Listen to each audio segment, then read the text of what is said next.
Hello guys, welcome back to my channel. வீடியோக்குள்ளே போகிறதுக்கு முன்னாடி மறக்காம இந்த வீடியோக்கு ஒரு லைக் போட்டுருங்க.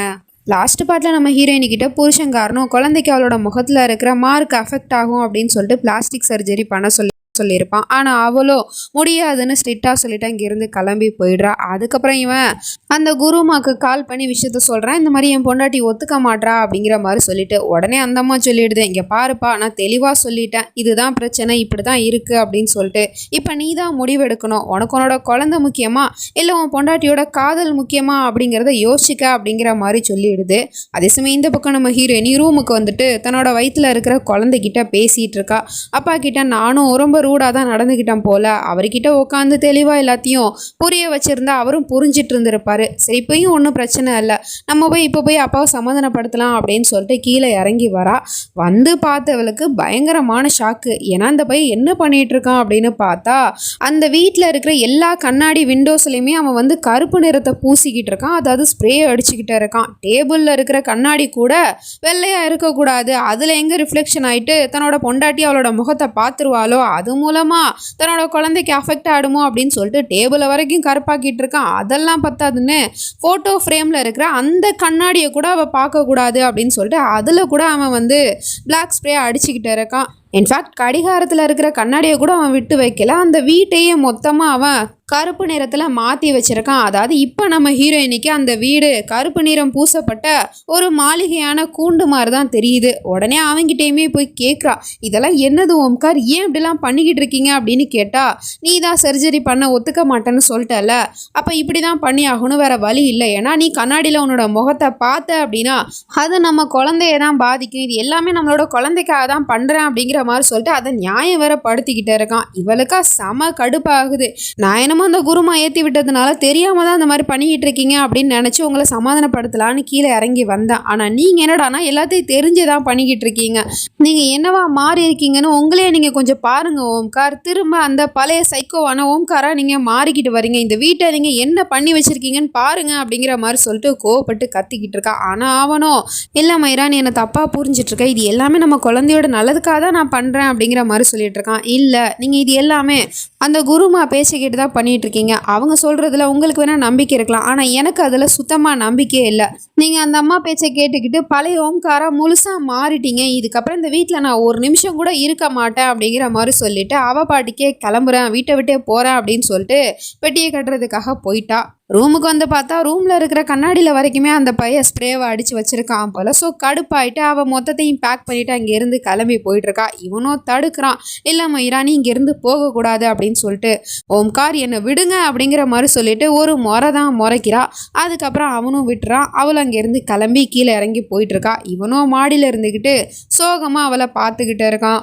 நான் இது எல்லாமே நம்மளோட குழந்தையோட நல்லதுக்காக தானே பண்ணிகிட்டு இருக்கேன், நீ ஏன் மயிரா புரிஞ்சிக்க மாட்டேங்கிற அப்படிங்கிற மாதிரி மனசுக்குள்ளே சொல்லிகிட்டு இருக்கான். அடுத்த நிமிஷமே அவளும் வீட்டை விட்டு போகிறதுக்காக வீட்டு வாசலை தாண்ட போகிறா. அடுத்த நிமிஷமே மயிரா அப்படின்னு சொல்லிட்டு கத்திக்கிட்டே அந்த பையன் மாடியிலேருந்து கீழே விழுந்துட்டான் போல் தெரியாமல். உடனே ஓம்கார் அப்படின்னு சொல்லிட்டு பொட்டியை கீழே தூக்கி போட்டு அங்கே ஓடி வந்து பார்க்குறா. அப்போ தான் கரெக்ட் டைமுக்கு அப்பா அம்மா ரெண்டு பேருமே கோயிலுக்கு போயிட்டு வீட்டுக்கு வராங்க. அவங்களும் இதை பார்த்துட்டு ஒமி அப்படின்னு சொல்லிட்டு கத்துறாங்க. அதுக்கப்புறம் டாக்டர் வந்து ட்ரீட்மெண்ட்லாம் பண்ணி உட்கார வச்சுருக்காங்க போல். எதுவும் பலமாலாம் ஒன்றும் அடிபடலை, உள்காயமாக தான் இருக்குது அப்படிங்கிற மாதிரி சொல்லிட்டு அவங்க இங்கேருந்து போயிடுறாங்க. அப்போ மாமியாரோ மருமகிட்ட கேட்குது, என்னம்மா நடக்குது இங்கே, நீ எதுக்காக வீட்டை விட்டு போகிறேன்னு சொல்லிட்டு கிளம்பிட்டு இருக்க, அப்புறம் ஓமி நீ ஏன்டா அந்த வீட்டை இப்படி ஆக்கி வச்சிருக்க அப்படிங்கிற மாதிரி கேட்டுட்டு இருக்காங்க. அவனும் அந்த குருமா சொன்ன விஷயம் எல்லாத்தையுமே சொல்லிக்கிட்டு இருக்கான் போல். அப்பாவும் திட்டுறாரு, இந்த மாதிரிலாம் பண்ணால் குழந்தை நல்லபடியாக பிறக்கணும்னு நினச்சிட்டு இருக்கியா, ஃபஸ்ட்டு குழந்தை நல்லபடியாக பிறக்கணும், நல்லா அது வளரணும் அப்படின்னா அம்மாவை நல்லா பார்த்துக்கணும், அப்படி இருக்கும்போது நீ இந்த மாதிரிலாம் பண்ண அப்படின்னா அவள் எப்படி சந்தோஷமாக இருப்பா, அப்புறம் குழந்தை எப்படி நல்லபடியாக வளரும், நீ பண்ணுறது ரொம்ப தப்பு அப்படிங்கிற மாதிரி அவரும் சொல்கிறாரு. அந்த அம்மாவும் சொல்லுது, ஆமாப்பா இந்த விஷயத்தில் உன் அப்பா சொல்கிறது தான் சரி, நீ இந்த மாதிரிலாம் நடந்துக்கக்கூடாது அப்படிங்கிற மாதிரி அந்த அம்மாவும் சொல்லிக்கிட்டு இருக்கு. அதுக்கப்புறம் நம்ம ஹீரோயினிக்கிட்டையும் கேள்வி கேட்டுருக்கு, ஏமா இந்த நிலைமையில இவனை விட்டு நீ வீட்டை விட்டு போறியா அப்படிங்கிற மாதிரி கேட்டால், இல்லை நான் இவரோட உடம்பு குணமாகிற வரைக்கும் இங்கேருந்து எங்கேயும் கிளம்பி போக மாட்டேன் அப்படிங்கிற மாதிரி அவளும் சொல்லிடுறா. அதுக்கப்புறம் அவனும் நான் தான் தப்பு பண்ணிட்டேன், ப்ளீஸ் மயிரா என்னை மன்னிச்சிடு அப்படிங்கிற மாதிரி அவனும் மன்னிப்பு கேட்டுட்டு இருக்கான். உடனே அவளும் அவனை மன்னிச்சிட்டா போல. அப்புறம் ரெண்டு பேரும் கட்டி பிடிச்சி நின்றுட்டு இருக்காங்க. அப்போ இந்த பையன் மனசுக்குள்ளே சொல்லிக்கிட்டு இருக்கான், என் குழந்தைக்காக நான் என்ன வேணாலும் பண்ண பண்ணுவேன், உன்னை இந்த வீட்டை விட்டு போக விடக்கூடாது அப்படிங்கிறதுக்காக தான் நான் இப்படி ஒரு காரியத்தை செஞ்சேன் அப்படிங்கிற மாதிரி சொல்லிக்கிட்டு இருக்கான். அப்போ என்ன நடந்திருக்கு அப்படின்னா, வேணும்னே இந்த பையன் நம்ம ஹீரோயினி வீட்டை விட்டு போறா அப்படின்னு சொல்லிட்டு அவளை தடுக்கணும் அப்படிங்கிறதுக்காக வலுக்கட்டாயமாக அங்கே இருக்கிற விளக்குல இருக்கிற எண்ணெயை கீழே ஊற்றி தானே அதில் காலை வச்சு வேணும்னே தான் வலிக்கி விழுந்திருக்கான். ஸோ இந்த அளவுக்கு வில்லத்தனமா திரும்பவும் இந்த சைக்கோ பையன் மாறிட்டானேப்பா அப்படிங்கிற மாதிரி தான் இருக்கு. அந்தம்மா சொன்னிச்சு, இல்லை உனக்கு எது முக்கியம்னு யோசிச்சுக்க, ஒன்று உன் குழந்தையா இல்லை உன் பொண்டாட்டி வேணுமா அப்படிங்கிற மாதிரி யோசிச்சுக்கன்னு சொன்னிச்சு. அப்போ இவன் வந்து குழந்தைய தான் தேர்ந்தெடுத்திருக்கான், நம்ம மயிராவை இல்லை. அப்புறம் நைட் ஆனது இந்த பையன் உருட்டுக்கட்டையை தூக்கிக்கிட்டு அப்படியே கோவத்தில் சுற்றிக்கிட்டு எக்ஸசைஸ் பண்ணிக்கிட்டே இருக்கான். நம்ம ஹீரோயினை வீட்டை விட்டு போகிறேன்னு சொன்னது, அப்புறம் பிளாஸ்டிக் சர்ஜரி பண்ணுறதுக்கு சம்மதிக்க மாட்டேன்னு சொன்னது அப்படின்னு சொல்லிட்டு எல்லாத்தினாலையும் கோவமாக இருக்கான் போல். அப்போ அம்மாக்காரவங்க தான் வந்து, இங்கே பாருப்பா, கோவப்பட்டு எந்த ஒரு பிரயோஜனமும் கிடையாது, குருமா சொன்னது எல்லாமே உண்மை தான் அப்படிங்கிறத நானும் முழுசாக நம்புகிறேன். ஆனால் அதெல்லாம் அவகிட்ட சொல்லி நீ புரிய வைக்க முடியாது, அவளுக்கு இதிலெல்லாம் முழுசாக நம்பிக்கையே கிடையாது. அப்படி இருக்கும் போது நீ இந்த மாதிரிலாம் நடந்துக்கிட்ட அப்படின்னா அவள் வீட்டை விட்டு போகத்தான் செய்வா.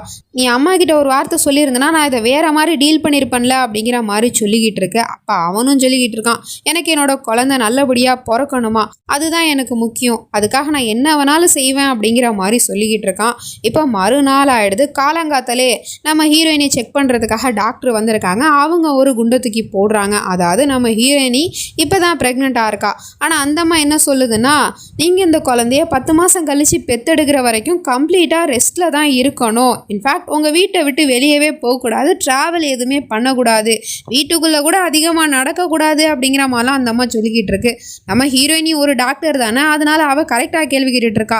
இந்த மாதிரி நேரத்தில் நிறைய ஆக்டிவிட்டீஸ் பண்ணணும், வாக்கிங் போகிறது தானே குழந்தைக்கு நல்லது. ஆனால் நீங்கள் என்னடானா இப்படி சொல்லிட்டு இருக்கீங்க, நானும் ஒரு டாக்டர் தான், நீங்கள் ஏன் இப்படி சொல்லிக்கிட்டு இருக்கீங்க அப்படின்னு கேட்டால் அவங்களும் சொல்கிறாங்க, இங்கே பாருமா, உன்னோட உடம்பு இருக்கிற கண்டிஷன் சரியில்லை, அதுக்காக தான் இந்த விஷயத்த நான் உங்ககிட்ட சொல்லிக்கிட்டு இருக்கேன், புரிஞ்சுக்கிட்டா நல்லது, இல்லைனா உன் குழந்தைக்கு தான் ஆபத்து அப்படிங்கிற மாதிரி சொன்ன உடனே அடுத்த நிமிஷமே நம்ம ஹீரோயினிக்கு அப்படியே அதிர்ச்சியை எடுத்து கீழே விழ போராட்டக்குன்னு இந்த பையலும் பிடிச்சிடறான். ஸோ குழந்தைக்கு அஃபெக்ட் ஆகும், குழந்தைக்கு அது ஆபத்து அப்படிங்கும் போது நான் அந்த விஷயத்த செய்ய மாட்டேன் அப்படின்னு சொல்லிட்டு கம்ப்ளீட் ரெஸ்ட்டில் இருக்கலாம் அப்படின்னு சொல்லிட்டு நம்ம ஹீரோயினையும் முடிவெடுத்துட்டா போல்.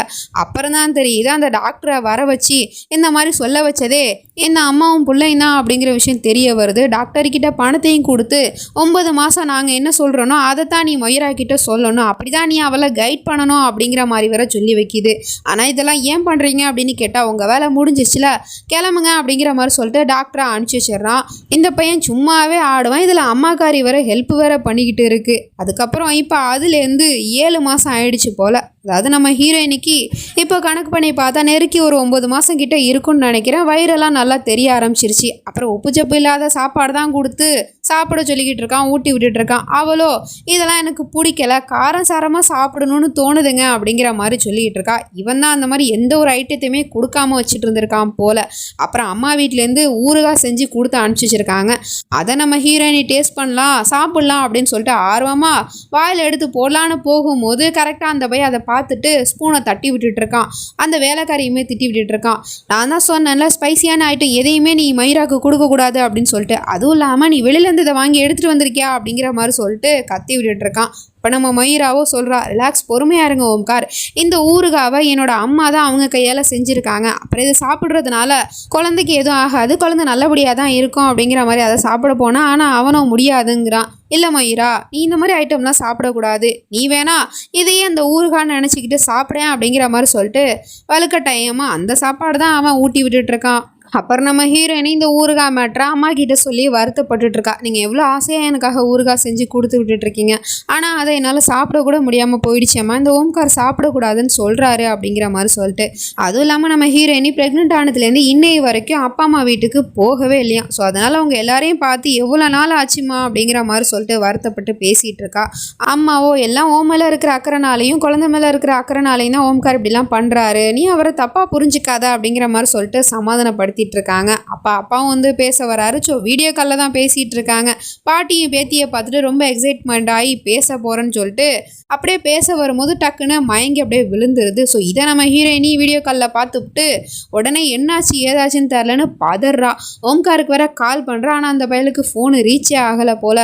உடனே பாட்டியை போய் நேராக ஒரு ரெட்டு பார்த்துட்டு வருவோம் அப்படின்னு சொல்லிட்டு வீட்டை விட்டு கிளம்ப போகிறா. அங்கே இருக்கிற வேலைக்காரிகிட்டையுமே விசாரிக்கிறா. இந்த மாதிரி மாமியார் எங்கே போனாங்க அப்படின்னு சொல்லிட்டு கேட்டால் அவங்க கோயிலுக்கு போயிருக்காங்க அப்படிங்கிற அப்படிங்கிற மாதிரி சொல்கிறாங்க. உடனே நீ இன்ஃபார்ம் பண்ணிவிடு, நான் அந்த மாதிரி என்னோட அம்மா வீட்டுக்கு போயிருக்கேன்னு சொல்லு அப்படின்னு சொல்லிட்டு டிரைவரை கூப்பிட்டுக்கிட்டு கார்லேயுமே அங்கேருந்து கிளம்பி போகிறா. அடுத்த நிமிஷம் தான் மாமியார் அங்கே வருது. இவன் எங்கே தனியாக போகிறா, இந்த விஷயம் மட்டும் ஓம்காருக்கு தெரிஞ்சிச்சு அப்படின்னா அப்புறம் ரொம்ப கோபப்படுவானே அப்படின்னு சொல்லிட்டு பார்த்துட்ருக்கு. அங்கேருந்து ஓடி வந்து நம்ம ஹீரோயினி பார்த்தா பாட்டிக்கு எதுவுமே ஆகலை. டாக்டர் வந்து செக் பண்ணி பார்த்துட்டு பிபி தான் லோவாக இருக்குது, வேறு ஒன்றும் இல்லை அப்படிங்கிற மாதிரி சொல்லிட்டு போயிடுறாங்க. நம்ம ஹீரோயினி இவ்வளோ தூரம் தனியாக வந்திருக்கா இல்லையா, நீ எப்படிமா இங்கே தனியாக வந்தா, அப்புறம் ஓம்கார் அவர் வரலையா அப்படிங்கிற மாதிரி கேட்டுட்ருக்காங்க. இல்லைம்மா திடீர்னு பேசிகிட்டு இருக்கும்போது பாட்டி மயங்கி விழுந்துட்டாங்க, அதான் என்ன பண்ணுறது எது பண்ணுறதுன்னு தெரியல, நான் எதை பற்றியுமே யோசிக்காமல் ஓடி வந்துட்டேன் அப்படிங்கிற மாதிரி சொல்லிட்டு இருக்கா. சரி ஓம்காரிக்கிட்ட இன்ஃபார்ம் பண்ணிட்டு தானே வந்தேன் அப்படிங்கிற மாதிரி கேட்டா, இல்லைம்மா அது வந்து அப்படின்னு சொல்லிட்டு அவள் சொல்ல வரதுக்குள்ளே அங்கே மொயிரா அப்படின்னு சொல்லிட்டு கோமா கத்திக்கிட்டே அந்த பையன் வந்து நின்றுட்டுருக்கான். நம்ம ஹீரோயினியை முறைச்சபடியே பார்த்துட்ருக்கான். ஸோ இதுக்கப்புறம் நடக்க போகுது அப்படிங்கிறதுலாம் நம்ம நெக்ஸ்ட் பார்ட்டில் தான் பார்த்து தெரிஞ்சுக்கணும். அது வரைக்கும் பை ஃப்ரெண்ட்ஸ்.